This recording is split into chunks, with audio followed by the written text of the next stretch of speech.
അപ്പോഴേ എൻ്റെ എല്ലാ പ്രിയപ്പെട്ടവർക്കും ഇത് സൺഡേയിലുള്ള വീഡിയോ ആണ് കേട്ടോ. മൊത്തവും സൺഡേയിൽ നിന്ന് രാവിലെ ഞാൻ പോയി നോക്കിയപ്പോൾ കോവയ്ക്ക് ഇപ്പോൾ ഇഷ്ടം പോലെയുണ്ട്. വെണ്ടയ്ക്കയും പാവയ്ക്കൊക്കെ മഴയായതുകൊണ്ട് കുറവാണ്. പുളിയൊന്നും മഴയായതുകൊണ്ട് ഉണക്കാനേ പറ്റുന്നില്ല. അതുകൊണ്ട് കേടാകാതെ ഞാൻ ഉപ്പിട്ട് വെക്കലാണ്. വെയിൽ വരുമ്പോൾ എടുത്തിട്ട് ഉണക്കാമെന്ന് കരുതിയിട്ട് എത്രത്തോളം ശരിയായി പറ്റുമെന്ന് എനിക്കറിയില്ല. പിന്നെ കിട്ടിയത് ഈ മീനിൻ്റെ പേരൊന്നും എനിക്കറിയില്ല. ഇതിന് 2 ദിവസത്തേക്കിന് വരണ്ടെന്ന് ഞാൻ കാക്കയോട് പറഞ്ഞിട്ടുണ്ട്. 2 ദിവസത്തേക്കിനാണ് അരി അരച്ച് വെക്കുന്നത്. ഞാൻ ഇത്രയും പാത്രമേ കഴുകാനുണ്ടായിരുന്നുള്ളൂ. പിന്നെ അന്ന് പള്ളിയിൽ പോയിട്ട് വന്ന പിന്നെ നമുക്ക് അടുത്ത വയലുകാർ, നമ്മുടെ കപ്പ പാകമായില്ല, അടുത്ത വയലുകാർ നമുക്ക് കപ്പ തന്നു കേട്ടോ. അങ്ങനെ ഞാൻ ഒരുങ്ങി പിള്ളേരെ രാവിലെ സൺഡേ സ്കൂളിന് വിട്ട് അവർ തിരിച്ച് വന്ന് അവർക്ക് ഭക്ഷണവും കൊടുത്തിട്ടാണ് പള്ളിയിൽ പോയത്. പള്ളിയിൽ പോയി വന്നിട്ട് ഒരു മുറ്റത്ത് നിന്ന് തന്നെ നമ്മുടെ പേരയ്ക്ക് പറിച്ച് തന്നു കേട്ടോ. തിന്നിട്ട് വന്നാണ് ഞാൻ പിന്നെ അവർക്ക് മീൻകറിയും കപ്പയൊക്കെ വേവിച്ച് ചോറ് ഇത് കൊടുത്തത്. ഉച്ചയ്ക്കും ദോശ തന്നെയാണ് ഇമ്മാന് തിന്നുന്നത്. ദോശയുണ്ടെങ്കിൽ പിന്നെ അവന് ദോശ തന്നെ മതി. കുഞ്ഞിന് കപ്പയൊക്കെ ഇഷ്ടം, എന്തുണ്ടെങ്കിലും അവൻ കഴിച്ചോളും. അത് കഴിച്ചിട്ട് ഈ മീൻകറിക്ക് കപ്പ തരാം.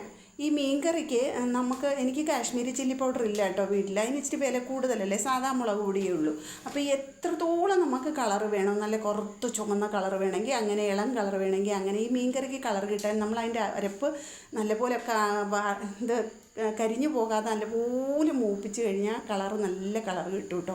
പിന്നെ കൊഴുപ്പിനനുസരിച്ച് വെള്ളം കൂട്ടുമോ കുറയ്ക്കുമോ അതൊക്കെ അവരവരുടെ വീട്ടിലെ സാഹചര്യം അനുസരിച്ച്. ഞാൻ വെള്ളം കൂട്ടി വെക്കും. എന്നാലേ ഇവിടുത്തെ ഉണ്ണുന്നവൻ അറിഞ്ഞില്ലെങ്കിലും വിളമ്പുന്നവൻ അറിയണമെന്ന് പറയുന്നത് പോലെയാണ് കഥ. നമ്മൾ അറിഞ്ഞ് വേണം വെക്കാൻ, കാരണം ഇല്ലെങ്കിൽ ഇവിടെ വയ്ക്കാൻ പറ്റില്ല. എനിക്ക് വേണ്ട അങ്ങനെ മീൻകറി ഒന്നും. എനിക്ക് എപ്പോഴും വെജിറ്റബിളാണ് കൂടുതൽ ഇഷ്ടം, കഴിക്കുമെങ്കിലും. പിന്നെ കിളിയും കാക്കകളും ഒക്കെ വരുന്നുണ്ട്, അവരൊക്കെ നമ്മുടെ കൂട്ടുകാരാണല്ലോ. മീൻ 2 ദിവസത്തേക്കിന് ഞാൻ എടുത്ത് വെക്കും. എപ്പോഴും നമ്മുടെ അവസ്ഥയ്ക്കനുസരിച്ച് സൂക്ഷിച്ച് ചിലവാക്കുക. ഞാൻ എപ്പോഴും പറയുന്ന അതാണ്. പൈസ ഉള്ളപ്പോൾ പൈസ ഉള്ളതുപോലെ. ഞാൻ 2000-3000 രൂപ വരെ ഒരു മാസം മീൻ വാങ്ങിച്ച സമയമുണ്ട്.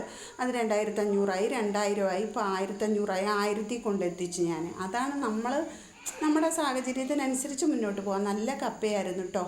പിന്നെ വിശേഷങ്ങളെന്ന് പറയാൻ എന്താ, എല്ലാവരോടും സ്നേഹവും സന്തോഷവും നന്ദിയും മാത്രമേ ഉള്ളൂ. പലർക്കും കഴിവുള്ളവരുണ്ടാവാം, ഇല്ലാത്തവരുണ്ടാകാം. കൊച്ചു കൊച്ചു സന്തോഷങ്ങൾ അവരവർ പങ്കുവെക്കുന്ന അത്രയേ ഉള്ളൂ. സപ്പോർട്ട് ചെയ്യാൻ പറ്റുന്നവർ സപ്പോർട്ട് ചെയ്യുക. എനിക്കും എല്ലാവരെയും സപ്പോർട്ട് ചെയ്യാനൊന്നും പറ്റത്തില്ല, എല്ലാവരുടെ ലൈവിലും പോകാം. അതൊക്കെ നമ്മുടെ ഓരോരോ തിരക്കുകളാണ്. പിന്നെയും 2 മണിക്ക് സൺഡേ സ്കൂളിന് പോവാണ് കേട്ടോ. രാവിലെ പള്ളിയിൽ പോയി വന്ന് കഴിച്ച് വീണ്ടും പള്ളിയിൽ പോയി വന്ന് വീണ്ടും സൺഡേ സ്കൂളിന് പോയി വന്നിട്ട് വേണം കുടുംബശ്രീക്ക് ഇത് പോകുന്ന വഴിക്കുള്ള എന്താ പപ്പ. പിന്നെ വേറൊന്നുമില്ല വിശേഷം. ചേച്ചാ വിശേഷങ്ങൾ ഞാൻ പിന്നെ റെക്കോർഡ് ചെയ്യാം. പിന്നെന്താ പറയുക, ഞായറാഴ്ച എന്ന് പറയുന്നത് തിരക്കുള്ള ദിവസമാണ്. കുടുംബശ്രീ, പള്ളി, സൺഡേ സ്കൂള്, വീട്ടിലെ കാര്യങ്ങൾ അങ്ങനെ. അല്ലാത്ത ദിവസം തിരക്കൊക്കെ ഉണ്ട്. അതൊക്കെ അതിൻ്റെ സൈഡിൽ കൂടെ പോകും. പിന്നെന്താ വിശേഷങ്ങൾ പറയാൻ, എല്ലാവരും പല പല കഴിവുകളുള്ളവരാണ് പലരും. ഞാൻ എൻ്റെ കഴിവിൻ്റെ പരമാവധി എല്ലാവരെയും സപ്പോർട്ട് ചെയ്യാൻ ശ്രമിക്കാം. ലൈവിലൊക്കെ വരാൻ നോക്കാം കേട്ടോ. ഓരോരോ പ്രയാസങ്ങളും പ്രശ്നങ്ങളും കൊണ്ടാണ് നടക്കാത്തത്. അപ്പോൾ ഈ വീഡിയോ ഇടാൻ സമയമുണ്ടല്ലോ എന്ന് ചോദിച്ചാൽ, ഇതിട്ടാലല്ലേ നിങ്ങളെന്നെ ഓർക്കുള്ളൂ, നിലനിൽക്കുള്ളൂ യൂട്യൂബ് ചാനൽ. അപ്പോൾ അതിൻ്റേതായ വ്യൂസും കാര്യങ്ങളും ഒക്കെ നല്ല രീതിയിൽ സപ്പോർട്ടൊക്കെ കുറഞ്ഞിട്ടുണ്ട്. പഴയ പോലെ ഒന്നുമല്ല, ഒരുപാട് കുറഞ്ഞിട്ടുണ്ട്. അത് നമ്മൾ സപ്പോർട്ട് ചെയ്താൽ മാത്രമേ പറ്റുള്ളൂ. പിന്നെ ഇത് കഴിഞ്ഞ് തിങ്കളാഴ്ചത്തെ വീഡിയോ ആണ് കേട്ടോ. ഒരു പഞ്ചായത്തിൻ്റെ കുടുംബശ്രീയുടെ ഒരു യോഗ പരിശീലന ക്ലാസ് ഉണ്ടായിരുന്നു. അപ്പോൾ അതിനൊന്ന് പോയതാണ്. അവർ പരിശീലനമല്ല, അതിൻ്റെ പ്രാധാന്യത്തെക്കുറിച്ച് ഒരു ഡോക്ടർ പഠിപ്പിക്കുന്നത്. അപ്പോൾ ഞാൻ ഈ മേക്കപ്പ് എന്ന് പറഞ്ഞ പൗഡർ ഇട്ടതാണ്. ഈ 2 കഴുത്തിന് താഴോട്ടൊരു കളറ് മുകളിലോട്ട്. എനിക്കിങ്ങനെ വെളുപ്പിച്ച് അങ്ങനെ ഫിൽറ്ററൊന്നും കാണിച്ചതല്ല, സാധാരണ ക്യാമറ തന്നെയാണ്.